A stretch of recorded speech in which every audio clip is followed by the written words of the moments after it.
Just because in my past videos I've been talking about things like sharing resources, or doing things for the greater good, or collaborating together to create change, it doesn't necessarily mean that I'm a collectivist or I'm a communist.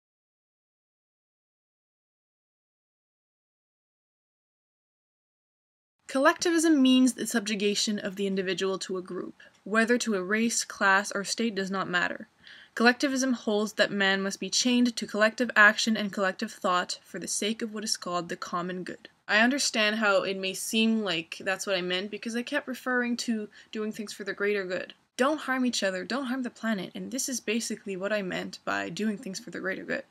Now, the whole idea that we should all think the same, and have no independent thought and no individuality, and on top of that having a government telling us what to do, that's bullshit. I don't resonate with that at all. To me, it's just common sense. You do no harm. Other than that very simple rule, my wish is that every single person be themselves and share their uniqueness to the world, not being a mindless drone thinking like everyone else for a so-called common good.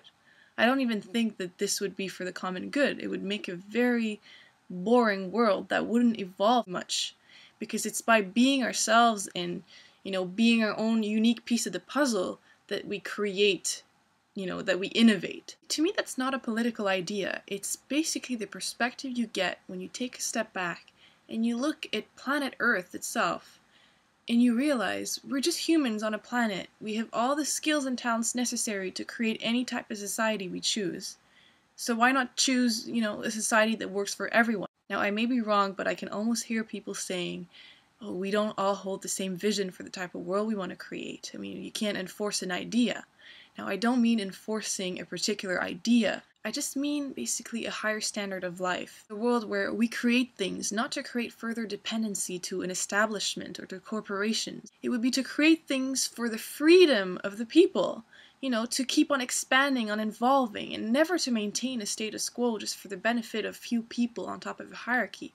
The type of world I see does not even involve the hierarchy of power where people are on top and they, decide the fate of humanity.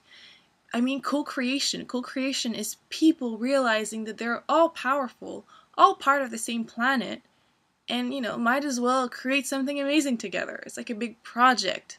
And I know this is not a common idea because we're so stuck on our world of politics, but if you just step outside of that, there's a lot of astronauts that say that when they're in space and they had the experience of looking at planet Earth, it completely shatters your perception of how you used to see the world, and it gives you that observer view and you realize, wow, we're on this planet here together and look what we're doing. The Apollo 14 astronaut Edgar Mitchell said it beautifully. He said, "You develop an instant global consciousness, a people orientation, an intense dissatisfaction with the state of the world, and a compulsion to do something about it.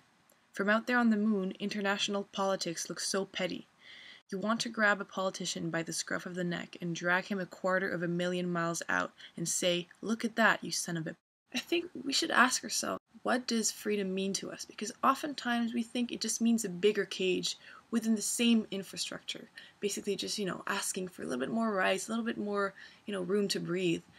But this is still thinking inside the box. We think our rights are taken away, but we are giving them away. We have them right now. We can choose a different fate for humanity if only we come together. That's the important part, though.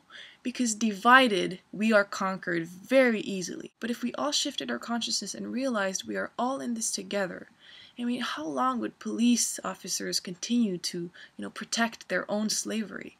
How long would military people go fight rich men's wars? It wouldn't happen. It's really the reason why our world is this way right now. It's because we're in this disconnected state of consciousness.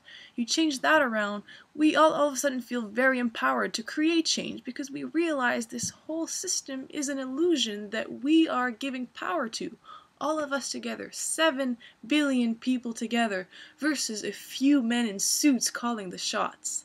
Would we really follow their orders coming from this state of consciousness? Would we really care to comply?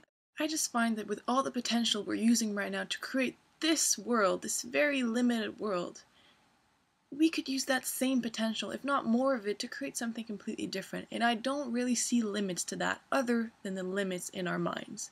And yes, there is a lot of limits in there right now, but That's why I find that first and foremost what we need to do is shift our consciousness. We can't overlook the importance of looking at ourselves.